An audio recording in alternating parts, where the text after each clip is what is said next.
Hello, welcome to the new Rudiano indoor office. Don't get settled because I don't think we're gonna stay here. I want it to be outside. I prefer my open air office, but it's gloomy, it's dull outside, so we're stuck in here for now. First, let me put my R cap on. Let's call it the Rudiano, the raw cap. Unfiltered, unedited, straight from the horse's mouth. So, what is one of my biggest pet peeves as a foreigner in England? It's not what you would have expected. Trigger warning, if you're a native English speaker, you might feel attacked. I'm not attacking you, but I've got to say the truth.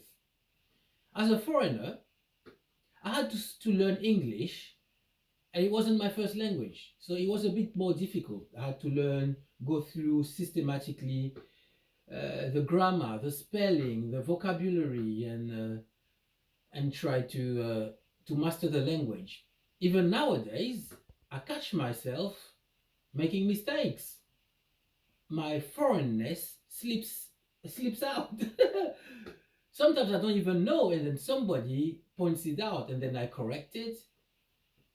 So I've paid my dues, and I continue to be paying my dues because to me that's normal. Language is amazing. Think about it.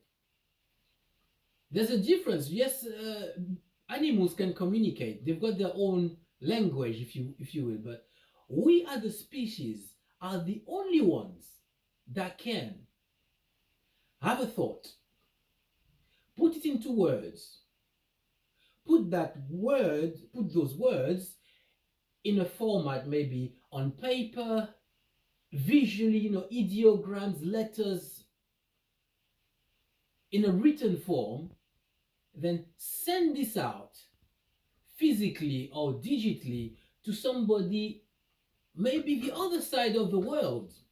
And that person takes those words that we've written and then transfer their thoughts, downloads your thoughts into their brain, not even having heard you speak the words.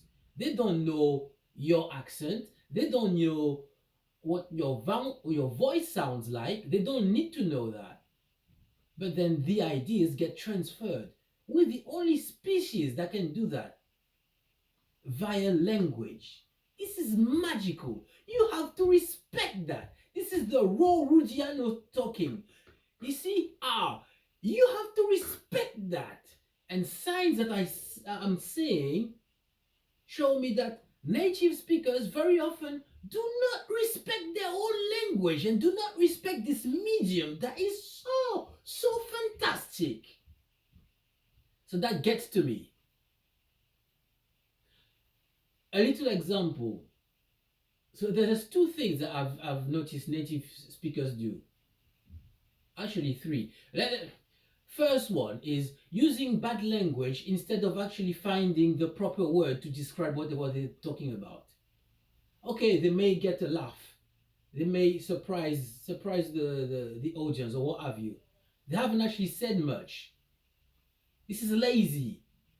Two is a lot of the time, native speakers, I'm not talking about their accents or their regional way of saying things. Sometimes their pronunciation is atrocious.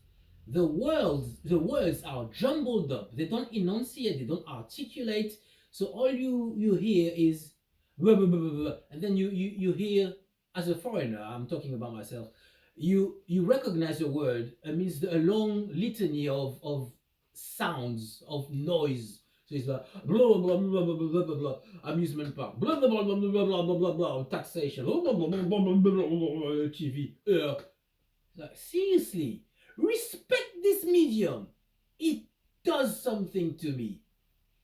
I hate it. There was a third way as well. A third thing a third thing. This one is kind of funny because I'm not saying that you have to be perfect. We all make mistakes. But we have to actually try to have a decent level of mastery of our language to be able to communicate. But yeah, this one is very funny. Mixed metaphors. You see, when I came to England, I wasn't learning anything from the books anymore. I was learning things from people.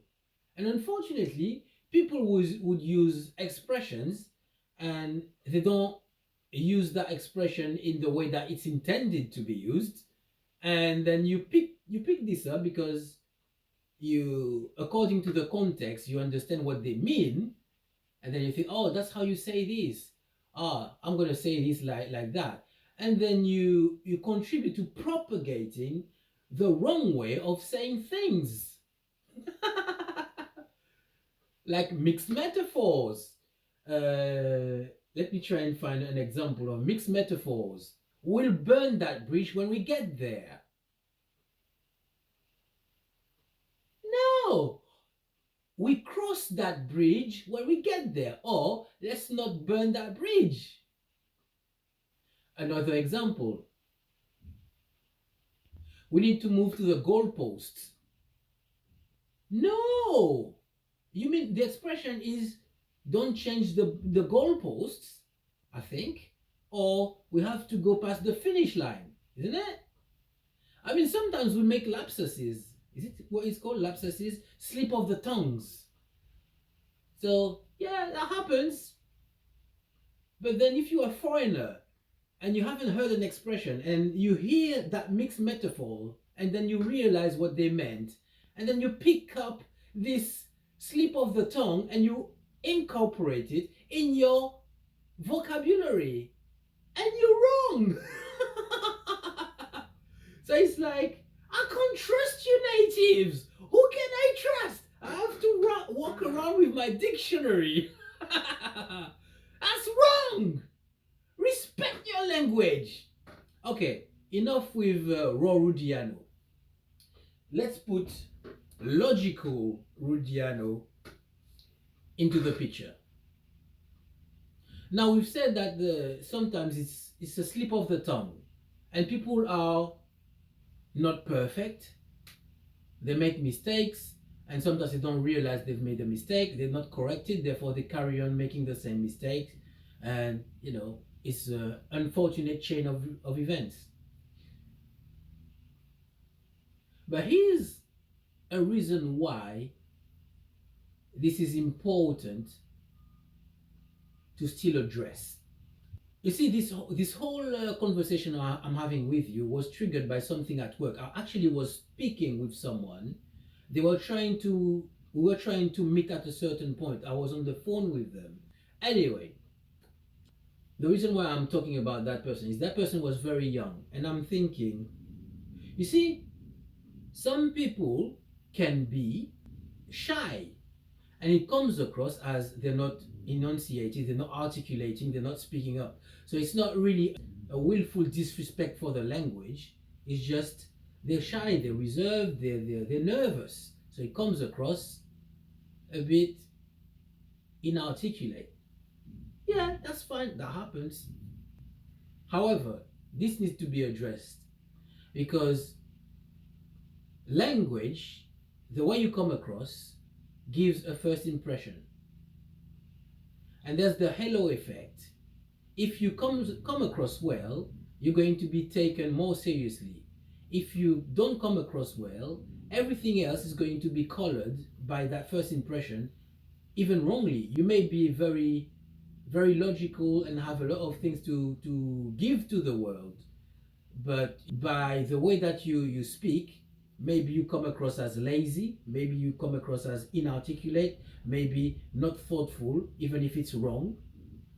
And then that's it. You've been put into a box that you don't belong in because you've put your foot in your mouth.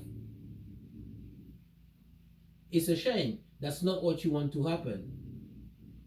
And even if it doesn't go as far, if you want to communicate, because we're all humans, we want to be connected, we want to feel understood, feel valued, feel of significance somewhat. And the medium to attain that is what comes out of our mouth and how we present ourselves. If we don't pay attention to that,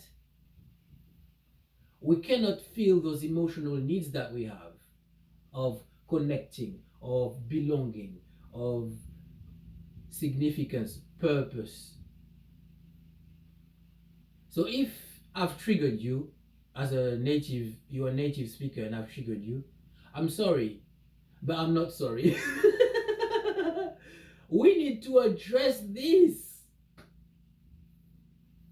And hopefully, I hope I've done a good enough job to make you at least think about it.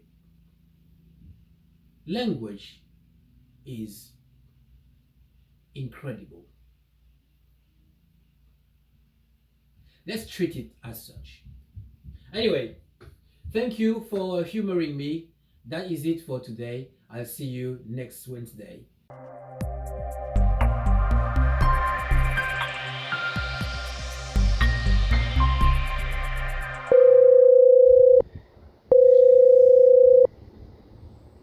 Sorry, but no one's available to answer your call at this time. If you'd like to leave a message, please wait for the beep, then press pound, press 3, then dial your name, then press 6 and dial your number, then press star, press 69, ask for extension 4443, then leave your name and message. If you want to leave your number and the time you called, please press star twice, bark like a dog, spin in a circle, press 1 26 times, and wait for the beep. And thanks for